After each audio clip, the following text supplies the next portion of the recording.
In the most epic of biblical battles, a legendary story emerges where an angel endowed with divine powers faces an immense horde of 185,000 human soldiers.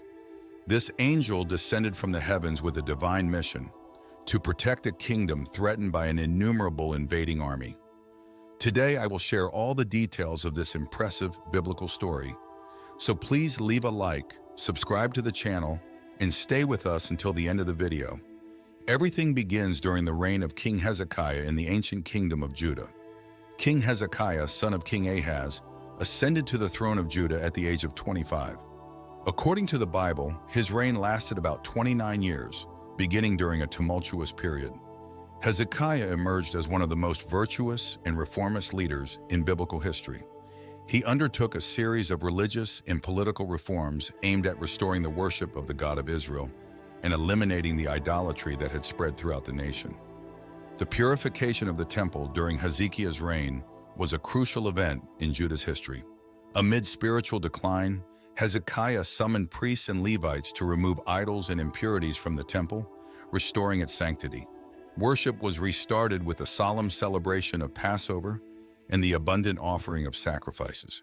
This process marked the renewal of the covenant with God and symbolized the restoration of faith and devotion in Judah, consolidating Hezekiah's spiritual and reformist leadership. Here it is worth mentioning a curious and emblematic story from the times of the people of Israel, as recorded in the book of Numbers. During their journey in the desert, the Israelites faced a plague of venomous snakes sent as a divine punishment. Desperate, they cried out for help, and God instructed Moses to create a bronze serpent and place it on a pole. Those who were bitten by the snakes and looked at the bronze serpent would be healed. This narrative raises intriguing questions about the relationship between faith, obedience, and divine healing, symbolizing that through faith and obedience, one can overcome adversity and find healing and redemption. This phenomenon of religious or historical objects becoming objects of worship is known as a cult of relics or the veneration of icons, and has occurred throughout time in various cultures and religions. However, it is important to note that according to the biblical narrative, the bronze serpent was originally created by Moses under God's guidance as a means of healing, not as an object of worship. Due to this excessive veneration of the serpent, King Hezekiah took drastic measures. According to the Bible, in 2 Kings 18:4, Hezekiah implemented actions to remove the statue. He broke the sacred pillars, cut down the Asherah poles, and destroyed the bronze serpent that Moses had made because the Israelites had begun to burn incense to it, calling it Nehushtan. Hezekiah decided to destroy the bronze serpent because people had started worshiping it as an idol, which contradicted the monotheistic principles and the prohibition of idol worship established in the law of Moses. This action demonstrated his commitment to the purity of faith and his desire to keep worship centered on God rather than on objects or idols. In addition to religious measures, Hezekiah also carried out significant political reforms. He led the people of Judah during a period of resistance against the Assyrian threat. The relationship between King Hezekiah of Judah and King Sennacherib of Assyria is marked by conflict and tension, as recorded in the Bible and historical inscriptions of the time. Historically, Sennacherib was an Assyrian king who reigned from 705 to 681 BCE. During his reign, Assyria was a dominant regional power involved in various military campaigns, including incursions into the region of Judah. The Assyrian army was one of the most powerful and feared military forces of the ancient world, known for its discipline, organization, and effectiveness. Concerned about the situation, King Hezekiah of Judah initially sought a diplomatic solution, attempting to negotiate with King Sennacherib to avoid direct conflict. The biblical narrative and historical inscriptions provide details of these negotiation attempts. According to the Bible, in the book of Kings, Hezekiah sent messengers to King Sennacherib, seeking peace and agreeing to pay tribute to avoid invasion. However, Sennacherib was not satisfied with the terms offered and decided to invade Judah anyway, resulting in the siege of Jerusalem, where Hezekiah found himself without escape. Faced with the rejection of his peace attempts, Hezekiah was deeply troubled and anguished.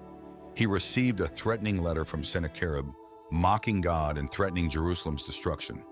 Hezekiah took the letter, went up to the temple, and spread it before the Lord.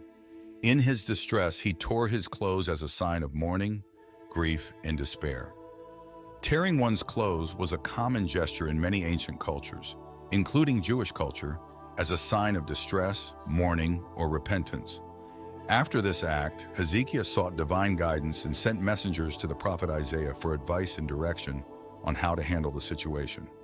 The prophet Isaiah received a message from God and reassured Hezekiah, delivering a prophecy that promised divine protection and the defeat of the Assyrian army. "Do not be afraid of what you have heard, those words with which the underlings of the king of Assyria have blasphemed me. I will make him return by the way he came." 2 Kings 19:6-7. Isaiah's message of trust and hope assured Hezekiah and the people of Judah that God was aware of Sennacherib's blasphemies and threats against Jerusalem. Isaiah prophesied that God would not allow Sennacherib to achieve his goal of destroying the city, stating that the Assyrian army would be defeated and unable to conquer Jerusalem. He also reminded Hezekiah of God's promises to protect Judah and ensure the continuity of the Davidic line, emphasizing that Jerusalem would be saved because of God's love and promises to David. To strengthen Hezekiah's faith, Isaiah offered a miraculous sign as proof of the truth of his words. He said that as a sign, the shadow on the sundial of Ahaz would go back 10 degrees. According to the Bible, this sign indeed occurred, demonstrating God's power and authority. Isaiah's message brought comfort and hope to Hezekiah and the people of Judah during a time of great distress, solidifying their trust in divine protection. Hezekiah expressed his faith in God and pleaded with the Lord to hear his prayers and intervene on behalf of Jerusalem. He implored God to protect the city and demonstrate his power so that all the kingdoms of the earth would know that the Lord was the supreme God. The outcome of this episode is that God responded to Hezekiah's faith and prayer. According to the Bible, after Hezekiah's prayers and Isaiah's comforting message, God intervened supernaturally to protect Jerusalem. This is recounted in 2 Kings 19:35. That night, the angel of the Lord went out and put to death 185,000 in the Assyrian camp. When the people got up the next morning, there were all the dead bodies. In one night, an angel of the Lord was sent and inflicted great destruction on the Assyrian army, resulting in the death of 185,000 soldiers. The angel's action is described as being of such magnitude that the Assyrian army was completely defeated. While the Bible does not provide specific details on how this supernatural event occurred, it is presented as a divine act of intervention to protect Jerusalem and its people. The story highlights the belief in divine protection and the importance of faith in times of great danger. The reaction of the people the next day was one of great shock and surprise at the destruction of the Assyrian army. The people of Jerusalem and their leaders, including King Hezekiah, were relieved and grateful for being protected from such an imminent and destructive threat. They recognized God's power and divine intervention as the reason for their safety. According to historical records and Assyrian inscriptions, King Sennacherib of Assyria managed to escape after his army's defeat during the siege of Jerusalem. Despite the significant defeat and substantial losses in his forces, Sennacherib survived and continued to rule the Assyrian Empire for some time after this event, although his attempt to conquer Jerusalem was unsuccessful. The account of King Sennacherib's death is not found in the Bible, but is mentioned in historical records.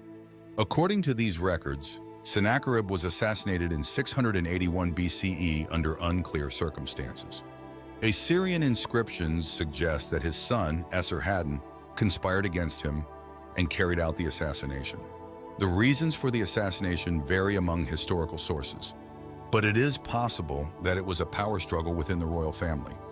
The defeat of the Assyrian army, which was considered invincible, underscores how human arrogance and overconfidence in military might can be thwarted by divine actions.